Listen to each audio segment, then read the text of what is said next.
It's time now for Countywide, a special presentation of Yavapai Broadcasting News. Join News Director Paul David and News Editor Philip Catafamo as they talk with our community's leaders, newsmakers, and people in the know. You'll hear about the hot topics in Yavapai County that affect all our lives. And now here's today's Countywide. Welcome to Countywide. I'm Paul David. As always, it is great to have you in studio with us today. We are sitting down with the new person for Game and Fish, at least the new person for me, Game and Fish Public Relations Community Liaison, Jackie Follmuth. Welcome to studio, Jackie. Hi, thanks for having me. You bet. Anybody who's followed us for years now, I've been here for a long time. I'm a fossil here. But Shelly Shepard was our person that we would have come in, and I think a lot of you probably remember Shelly Shepard. Well, she retired a couple of years ago, and so there hasn't really been one to fill Shelly's shoes. But here's Jackie, and Jackie, you got hired in February. COVID hit in March, and it's just been an interesting year for you to start a new job. So I thought we'd maybe start off by having you introduce yourself and tell you how you fell into the job. Absolutely. So I'm Jackie Follmuth, and of course I just started in February, and my background was within environmental policy, and this was honestly my dream job. So I was really excited to be able to come into this role, and it just so happened that my husband actually transferred to Pine Top. So I've gotten to switch over and join at Game and Fish as well, with my husband working at Arizona Game and Fish. And I work with the Pine Top and Flagstaff regions in particular. So I'm excited to get more involved in communities here and learn more about game and fish and be able to work with the community through that role as well. It's got to be tough to come in and have this new job you're all geared up and ready to go with, and then, Jackie, you have to work from home. Absolutely. So it's been an interesting time, but fortunately we're in such a digital age now that a lot of our events we've been able to take online and live broadcast things that we were normally doing, so that way the public could still see things, and families who are forced into homeschooling have something that they can teach their kids at home via Facebook or the TV that they can broadcast from their phone to. What a job. And then you just had your Hummingbird Festival. You said you did it online. It was a virtual Hummingbird Festival in the Pine Top area. And you said it was probably more difficult than just having it live, but of course you can't do that right now, so. Absolutely. Yeah. Normally we have about 800 people out at the Hummingbird Festival, but we were able to broadcast Facebook Live and do it. And we're actually able to reach more people, and more people tuned in than we would get at a regular event. So it's kind of a cool process to be able to make that work for folks. So it worked out well for you then? Yeah, absolutely. So okay. Had many people saying that they had never been able to attend. So this was the first time they'd been able to see this event. And we banded birds live on Facebook so that people could see, and did a Q&A afterwards with the hummingbird banders. So it was a good time. I think it's amazing how we found ways to kind of work around the COVID problem this year. One thing we should mention real quick into the start of the show is the typical elk viewing workshop that goes on. People, I think, meet at Mormon Lake, have a little workshop about elk, learn about elk, and then you go off to the scenic overlooks by Mormon Lake, out east of Flagstaff off Lake Mary Road, and then they view the hundreds of elk that go there at this time of year. And we're going to be talking hunting season. That's why we're talking elk right now, but that's kind of where they're kind of clustered up right now. Yeah, so right now we don't have any in-person events, but it's really, you can still easily go and see elk. So just because we don't have a guided trip to take you out and go see elk, you can still see them and be able to take a look at them. Just not in big crowds, with social distancing. We're encouraging folks to wear masks if they're in big groups of people, but otherwise you can get outside. It's perfectly safe to go look at elk right now. Yeah, I've driven by that spot, and I always see people standing there, tripods, cameras, binoculars, and they're just all looking down into that what used to be a lake and more of a marshy area now. But yeah, it's amazing how many elk are out there doing that. So you can go out there anytime you want to and actually see them. Do they stay there for any certain period of time? They should start dispersing, I would imagine. Yeah, to be honest, on the top of my head, I'm not really sure on that one, but I can check. Okay, all right. All right, well, let's talk hunting season, because that's why I wanted you on here. This was a staple show that I would do this time of year, because hunters have been excited all year. Some have been working on finding the one that they're going to go after this year and fill the freezer, maybe get their trophy mount. A lot of money goes into hunting season, and these, I don't want to say they're the biggest seasons of the year. Maybe they are the biggest seasons of the year. Elk and deer. They're definitely some of the most coveted or looked forward to seasons. So right now we've got some archery hunts going on for deer in particular, and elk archery hunts just started last week. And there's these seasons, they usually run for about a couple weekends for individual tags, and then they can continue on through the end of the year. And then we even have more that will be starting up in January as well. So there's not necessarily a start or end date, but we're definitely in that season where there's lots of hunting going on. Did you see interest increase or decrease for the hunting season this year? Do you know? I can't say confidently with any numbers, but I believe there might have been an increase this year. I guess there's only so many permits or tags that they can apply for, and so once those are out there, they're out there. That's right. There's not any more made. It's a lottery system as well, so you have to apply by a certain date, and then once you're in that system, then a few weeks later, you usually find out whether or not you got drawn. So and it's just, there's only so many tags to give away, so if we have more people applying, then it just lowers each person's odds to get a tag potentially. But overall, it's just kind of luck of the draw to a certain circumstance with getting a tag. Well, let's look at both sides of hunting season right now. What I've noticed, and we've done shows on, and we've actually talked about numerous times, is that the outdoors has been pretty much the only thing people could go do if they wanted to vacation or get away. So, you know, RVs and campers were selling like hotcakes all year, tents, camping gear. People are out in the forest. So if I'm out in the forest as somebody who's just going out for the weekend to hang out, I should probably be aware of my surroundings, because there are people out there that are actually on a hunt that they've spent a considerable amount of money on. Absolutely. So we're recommending to folks, if you're going out to recreate, wear bright colors. This isn't the time to wear colors that make you look like a deer out there. You're hiking around the forest, on trails, or anything, you can talk or make a little bit of noise, just so that if there's a hunter out there, a lot of times you might not see them since they're camouflaged and looking for wildlife themselves. But if you're making a little bit of noise so that they know that you're a human, and if they're able to distinguish you, that'll help a lot. And we're reminding folks that making a little bit of noise is okay, but be courteous, because people have spent a lot of money on these hunts and they're trying to get to the wildlife. And I'm sure folks out there recreating outside also want to see wildlife. So it's, be respectful when you're out there, and don't have to be silent, but make sure that people know you're coming. Do you have kind of an estimate as to what an average hunter spends on their elk hunt? I don't have a particular number on specifically elk hunts, but the U.S. Fish and Wildlife Service does have numbers on how much hunters are spending per year, and then on big game hunts. So that the average number for hunters in general per year is about $2,287, and then on a big game hunt alone, a hunter will spend about $1,616. So there's a lot of money going into these hunting events. And an elk is a big game hunt. I mean, it's a huge animal. I've driven past them and thought, wow, look at the size of you, you know. So yeah, it's expensive. It's expensive. Yes, so absolutely. Yeah. Now, middle of the day, lunchtime, say, I don't have to be as quiet in the forest as I do probably sun up, sundown. Those definitely could be some of our more popular times for folks to be out hunting. But people are going to be hunting all day long a lot of times. So it's not necessarily that they're going out in the morning or evening. It's an all day long activity. So if somebody finds an elk in the middle of the day, it's fair game. And the general rule is that you can shoot as long as you can see with daylight. So that's usually sunrise to sunset. My neighbor has got a tag this year. First one, archery. So he's been going out every weekend and practicing that.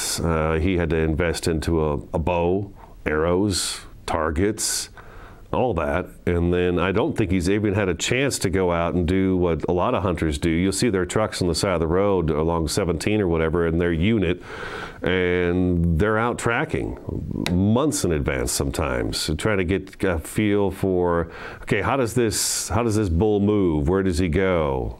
That sort of thing. Absolutely. Spotting is what a lot of those folks are doing, and that's a big part of people's hunts. They're going and tracking where these animals are, and frequently we'll see an increase about a week before somebody's hunt when they're going out just to see where the animals are and figuring out where they can find them during their hunt season. Pets. Now, you told me that I should wear some bright clothes, likely orange. That's usually the color, orange. Yeah. Your dog that you got running around out there with you, how about that? Yeah. We absolutely want to see you put your dog in a vest or a jacket that's orange as well. It's also really important to make sure that your pet is leashed when you're outside recreating. It's general policy that animals are leashed and not running loose out when you're recreating, but it's going to be especially important during this time. Sometimes it could be really easy for an animal to get mistaken as just something that moves, so it must be a deer or elk, and sometimes people might pull the trigger a little too soon. We hope it never happens, but you're protecting your animal by having it on a leash and having it colored so that it's very obviously not a wild animal, and that will help protect your pet as well. All right, let's take our first break. Game and Fish's Public Relations Community Liaison Jackie Follmuth in studio today. Their website is azgfd.com. Stick around, Countywide back in just a couple minutes.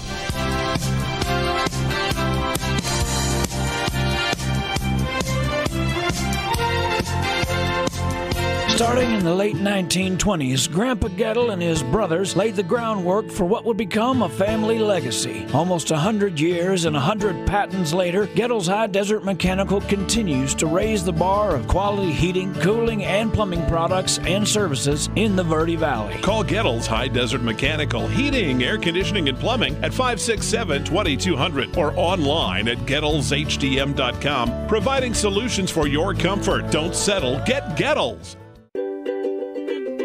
Hi, this is Greg at Verde Solar Power. You know, Arizona has lots of clean, renewable sunshine, and we want to help you take advantage of it with our quality solar installations, and we offer to beat any written offer on a residential solar electric system. So bring us your electric bill and let us show you how solar power will save you money. We're located conveniently here in the Verde Valley and are dedicated to helping the valley go solar. So remember, the energy solution comes up every morning. So I just moved in with this family, and it's embarrassing. The little one, he likes to go outside and crawl around in the giant litter box. I don't know what he's doing. I mean, I was born and I knew how to use the litter box. Look at that. That's disgusting. Oh, poop already. You're making me nervous. Oh, okay, I can't look at this anymore. I really hope he grows out of this, for his sake. Orkin has pest control down to a science. When your business chooses Orkin's Precision Protection Program, you get a tailored pest control program for your specific industry and environment. Your business can benefit from over a century of experience, training, and scientific knowledge that define the Orkin man.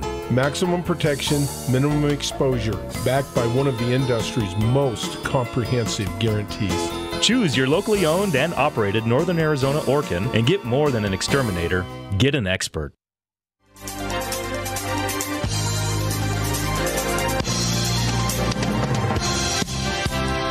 Welcome back to Countywide. I'm Paul David. It's great to have you with us. Game and Fish Public Relations Community Liaison Jackie Follmuth in studio today. Their website is azgfd.com.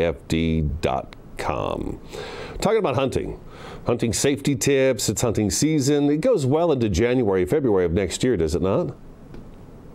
Right. Yes, that definitely runs. We've got hunts going on nearly all year long. Okay. All right. Now, what are poaching comes to mind? I know it takes place all year round, but I think this time of year, do we see an increase this time of year during hunting season? I don't know that we necessarily see an increase during hunting season. There's definitely more people out and about, and with that, there's accidents happen. Sometimes somebody might not realize that they've shot the wrong animal or something like that. So we definitely see cases like that with hunters self-reporting accidents that happen.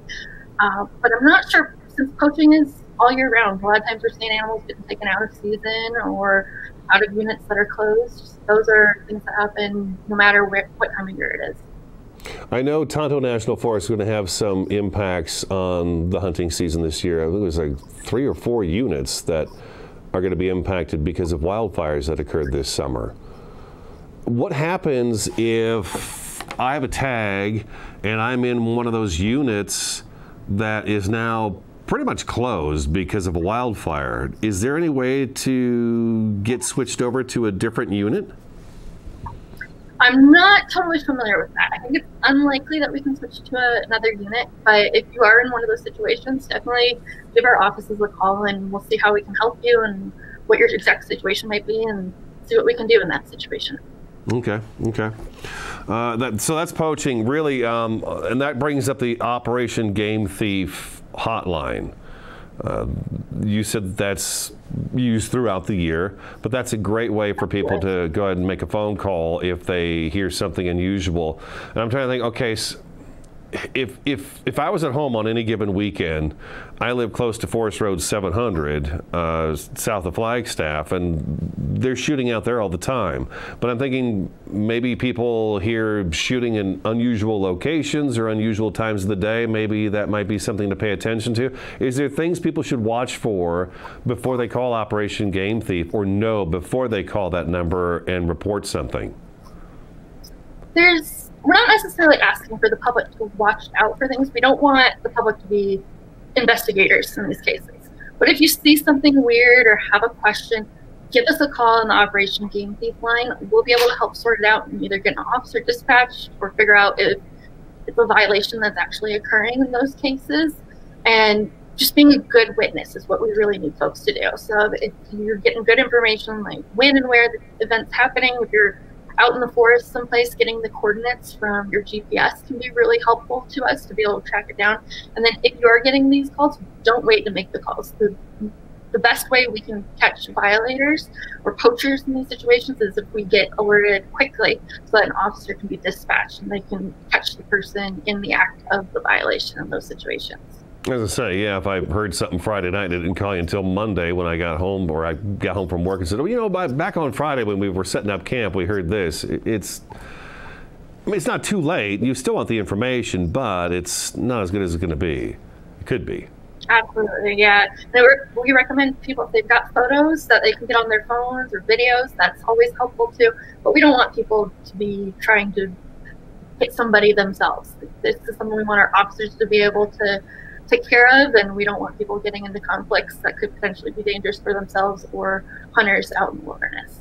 Okay, let's jump into chronic wasting disease, because there was a press release sent about that too. That's this sort of thing this time of year, chronic wasting disease. Yeah, so chronic wasting disease is actually something that I've been learning a lot about since I've joined the position. It's really interesting. So it's a disease that affects the soft tissues and the brain matter of deer in particular. And we don't actually have any cases here in Arizona yet, so that's the good news. The bad news is we do have states next to us that are bordering us that have had chronic wasting disease. So if the hunters do get an animal, we do offer free testing for chronic wasting disease. We recommend that they keep the head of the animal cool or on ice and then bring it to one of our offices during business hours, and we'll be able to run a lab test on it to verify that it doesn't have chronic wasting disease. But we're hopefully keeping it out of the state. We've got regulations and laws about not bringing in fleshy tissue. So if you're bringing in a skeleton from an animal from New Mexico, per se, then we want to make sure that that's clean and dry and doesn't have any bodily matter still intact on it. So, and that includes velvet on antlers too, and people might be hunting during that season. So it's really trying to be preventative in the state rather than reactive to after the fact when it could come in. And as we know, it's difficult to do that sometimes to keep things from spreading from state to state. All right, let's take our second break. Game and Fish Public Relations Community Liaison Jackie Follmuth in studio with us today. azgfd.com is the website. We'll be back in just a couple minutes.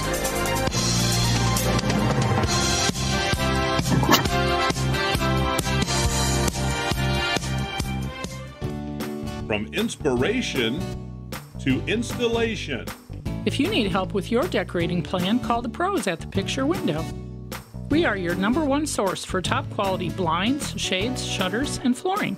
We've been in business here for 41 years, and our delightful sales staff has decades of experience.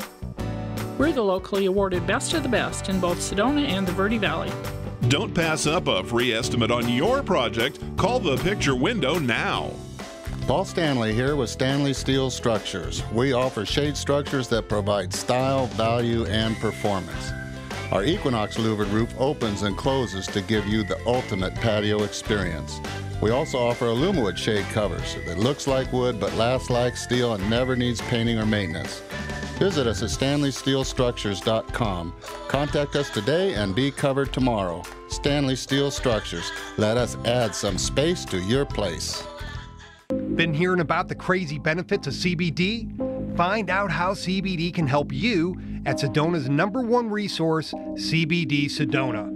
Come in for a free consultation and let our trained medical staff help you find the perfect product for you. Pain-relieving salves, full-spectrum oils, honeys, teas, cookies, and even CBD for pets. Ready to feel fantastic? Come on by CBD Sedona today. There are everyday actions to help prevent the spread of respiratory diseases. Wash your hands. Avoid close contact with people who are sick.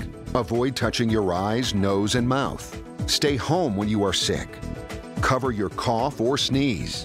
Clean and disinfect frequently touched objects with household cleaning spray. For more information, visit cdc.gov/COVID-19. This message brought to you by the National Association of Broadcasters and this station.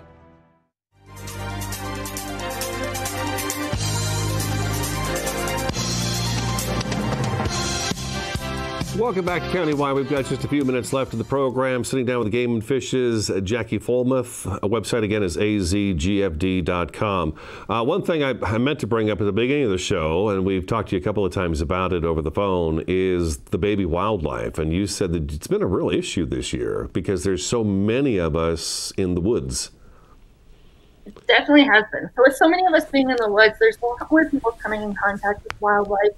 And in particular with baby wildlife, we see that deer will likely leave their babies hidden someplace, and sometimes those hiding spots aren't very good in our opinions as humans. But for these wildlife, they're actually safe and secure in these spots usually, and they just look like their moms might have abandoned them. And mom's usually out foraging for food or finding the next safe spot for her to take her young to. So if you come across a fawn in the wilderness, just because it's abandoned by itself, we want to remind folks, don't take it.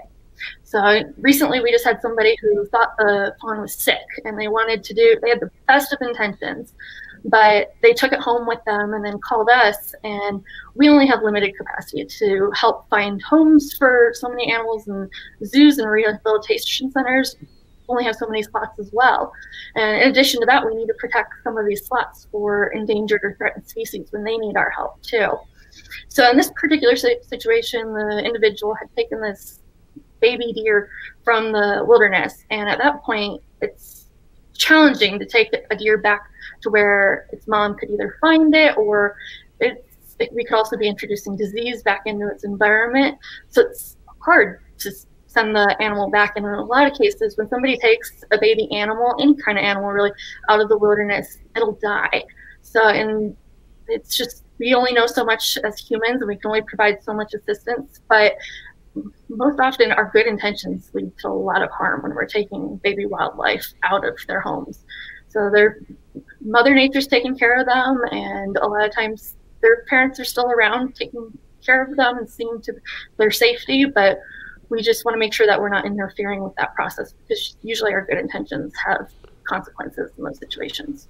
If you spot one, I guess it's, wow, look at that. I've spotted a fawn that's been bedded down by a mom. That's pretty amazing. We need to get that word out, right? Just enjoy the fact that you got to see that in nature and then walk away from it. I know we had a case too. I've only got like 40 seconds left, but we had someone's dog was not leashed and tore up a fawn, and now that fawn is at the deer farm out on I-40, living with the deer there because it can't go back to the wild as well, but the dog had mauled it. So Watch your pets as well, too, because they can probably smell those fawns better than we can. We're out of time. Jackie, it was great having you in for the first time. We're going to have you in at least 2-3 times a year. What do you think? That sounds great to me. Thanks so much for having me on today. All right. That's Jackie Follmuth, Game and Fish Public Relations Community Liaison. Again, the website is azgfd.com. That's today's Countywide. As always, thank you so much for watching and listening, and we'll talk to you again next time.